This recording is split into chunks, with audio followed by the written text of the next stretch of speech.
Dans cette vidéo, tu vas découvrir qu'est-ce que le rôle de support, les différents types de support, lequel choisir, et je vais aussi te donner des conseils sur la phase de lane. On est parti. Le rôle de support se joue sur la voie du bas avec la DC, le but va être d'aider les différents joueurs de ton équipe, que ce soit le jungle lors d'objectifs neutres ou encore les différentes lanes via des déplacements sur la carte. Tu vas aussi t'occuper de la vision, une partie importante du jeu, elle permet de donner énormément d'informations sur les ennemis. Passons maintenant aux différents types de supports. On définit 4 grandes catégories en support, les supports à hook, les enchanteurs, les mages et les supports utilitaires tank. Pour les supports à hook, on va retrouver des champions comme Thresh ou Blitzcrank qui vont essayer de punir rapidement des erreurs de placement. Les enchanteurs sont des champions comme Lulu ou Nami qui consistent à heal et shield les alliés. Pour les mages, on va retrouver des champions comme Lux ou Brand qui consistent le plus souvent à faire beaucoup de dégâts à distance pour facilement gagner la phase de lane.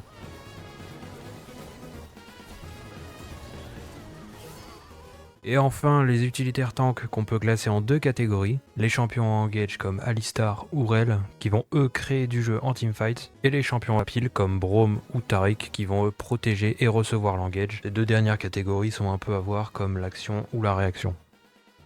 Maintenant qu'on a vu les types de support, voyons comment choisir son support.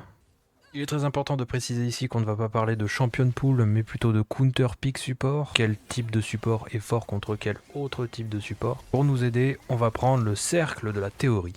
La théorie nous dit qu'un champion comme Blitzcrank aura plus de facilité contre un enchanteur dû à la dangerosité que représente son grappe.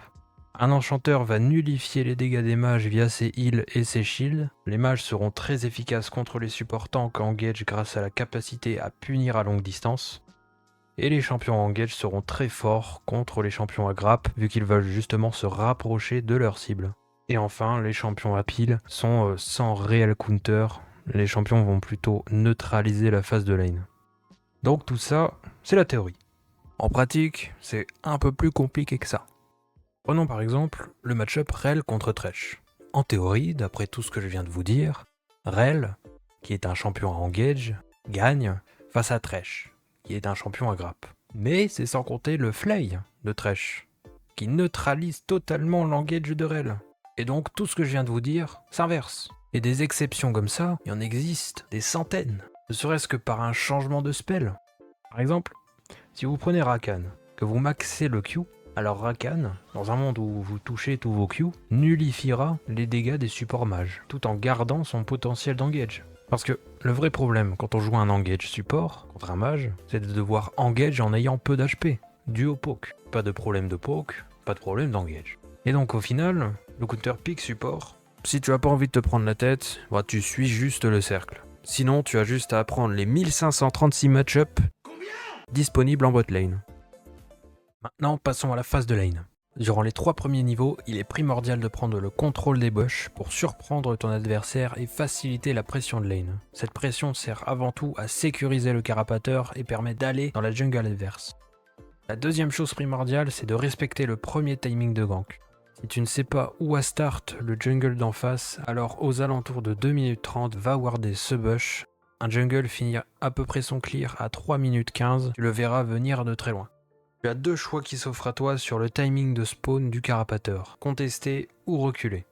Et la troisième chose primordiale à connaître, ce sont tes timings de roam. Une fois que ton ADC a fait son premier back, tu as deux choix qui s'offrent à toi. Tu peux décider de roam sur la map, ce qui veut dire aller aider les autres lanes via des ganks ou simplement mettre de la pression, ou alors deuxième option, tu peux directement retourner sur ta lane. Il est important de connaître ces timings de roam sous peine de voir ton ADC mourir.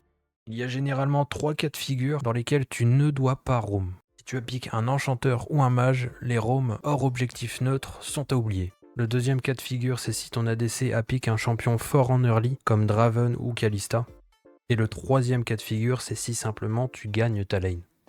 Par exemple, un bon timing de roam, ça va être de demander à ton jungle s'il veut jouer les grubs. Donc pour une fois, tu utilises le chat intelligemment et tu lui demandes « Do you want to play grubs ?» Et dans ce cas, tu essayes de timer ton back sur le spawn de ces derniers, donc environ 35-40 secondes avant le timing de spawn des grubs, pour pouvoir facilement sécuriser l'objectif. Et enfin, la dernière information importante sur la phase de lane, les wards. La première ward qu'on a vue, c'était celle à 2 minutes 30 dans la river.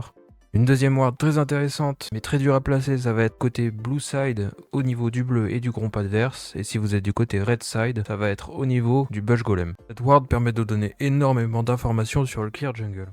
Et voici rapidement les autres wards intéressantes durant la phase de lane.